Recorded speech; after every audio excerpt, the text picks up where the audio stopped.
New videos every single week, nearly 200 in the back catalog, Q&As, and you get to claim responsibility for keeping my channel alive. Support the habit at patreon.com/doseofbuckley. For a time, prank videos were one of the most popular formats on YouTube. Like 8 to 10 years ago, prank videos were as popular as reaction videos are now. And just as shitty. The first ones seemed to be mostly staged, like the couples who would fill a hairdryer with flour or whatever.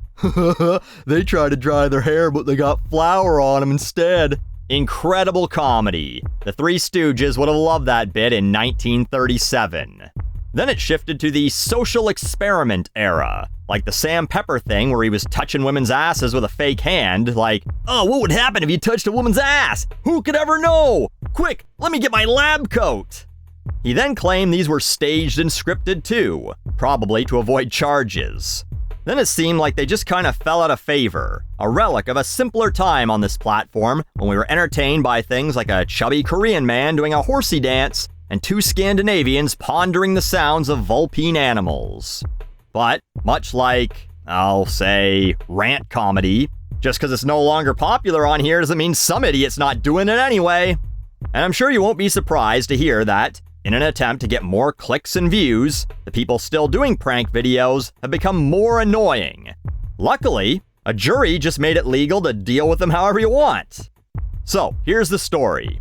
Dude by the name of Alan Colley. He's a DoorDash driver. He's picking up someone's order at the mall. But what Alan doesn't know is that he's about to be a part of a classified Goons video.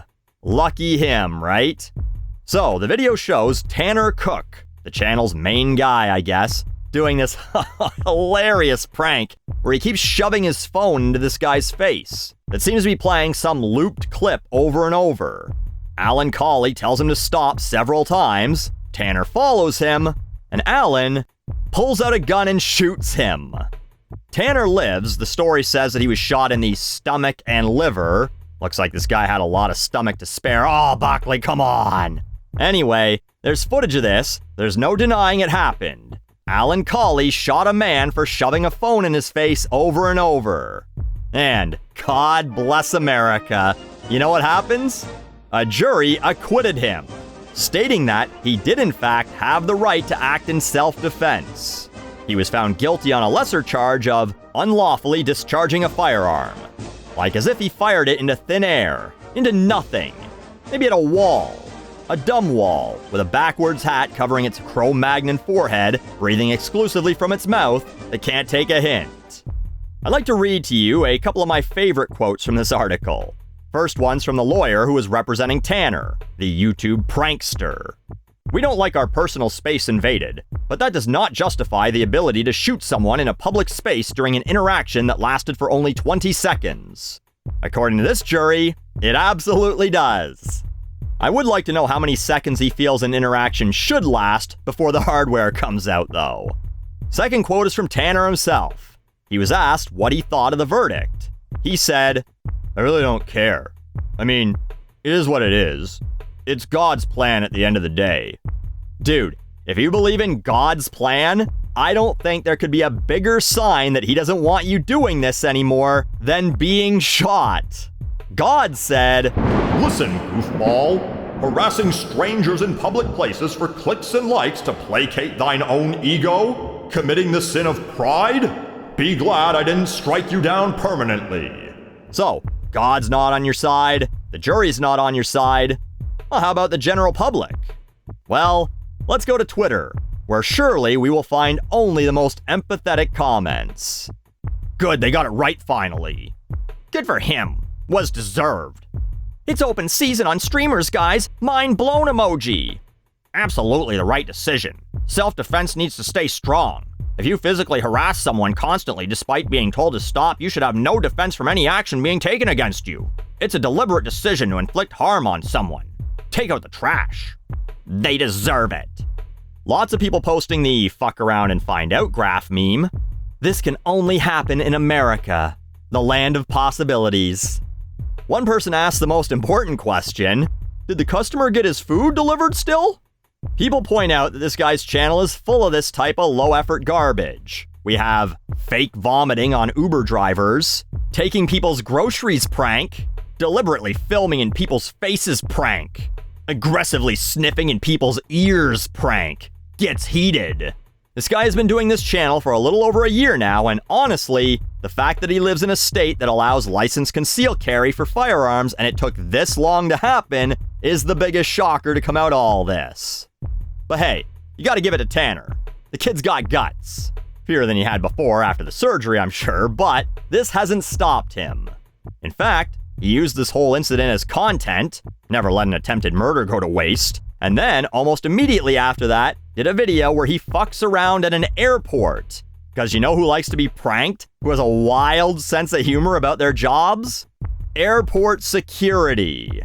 Hey, a stranger shot me at a food court. You know who I should screw with next? Armed TSA agents. Maybe he just wanted a free polyp check or something. I know that doctors in the US are pretty expensive. Actually, maybe that's why he's still doing the prank videos. I bet digging that bullet out of his tum-tum cost his family a pretty penny. They told him, you better be monetizing those videos, son, because you're gonna have to pay this back. Of course, this isn't the first time a prank has gone wrong. 2 years ago, an idiot named Timothy Wilkes, who was doing a absolutely side-splitting prank in which he apparently lunged at strangers while holding a butcher knife. How droll! What a knee slapper! He got shot. God's plan for Timmy was a little harsher. He died. I can't find any info about a trial or anything for his shooter, a fella by the name of David Starnes Jr. I can't even really find an arrest. It did happen in Nashville, so maybe the police just shrugged their shoulders and went, well, gun beats knife. Everyone knows that. Get someone to clean this mess up, or we'll charge you with littering. There's also the dude in Australia. Luckily, no guns were involved because he lives in Australia. They dumped them all into the Great Barrier Reef 20 years ago. He and his friend were staging an ATM robbery, and a bystander came up and punched the robber in the face, breaking his nose. But like, with both of those, what did you think was going to happen? Like, the prank is clearly, how will strangers react to what I'm doing? Now you know. But of course, the question is, should we be cheering on heroes like Alan Colley? Oh wait, sorry, I mean, should we be celebrating these pranksters getting hurt or worse? Perhaps you'll recall the video I did last year featuring the kid with the VR helmet who would annoy people in stores, getting slapped upside the head in a Target, where I talked about being of two minds, understanding that violence is wrong, but it's cathartic to see it happen. And obviously, as decent human beings in society, we probably shouldn't go, oh, the correct response to someone being a public nuisance is to try and murder them. I'd be a bit of a hypocrite if I told you Jordan Neely didn't deserve to die for being loud on a subway, but Tanner Cook does for shoving a phone in some guy's face. But people really fucking hate YouTube pranksters. It took a jury just 5 hours to decide that Alan Colley was acting in self-defense. And I think it would have only taken them 30 minutes if they were forced to spend it sitting and watching classified Goons videos. But you know, I see this as a great business opportunity. Now that shooting annoying YouTubers is legal in Virginia and Tennessee, maybe some of these companies who make those content creator kits can update them. Introducing the Studio Creator 3, now with tripod, ring light, and Kevlar vest.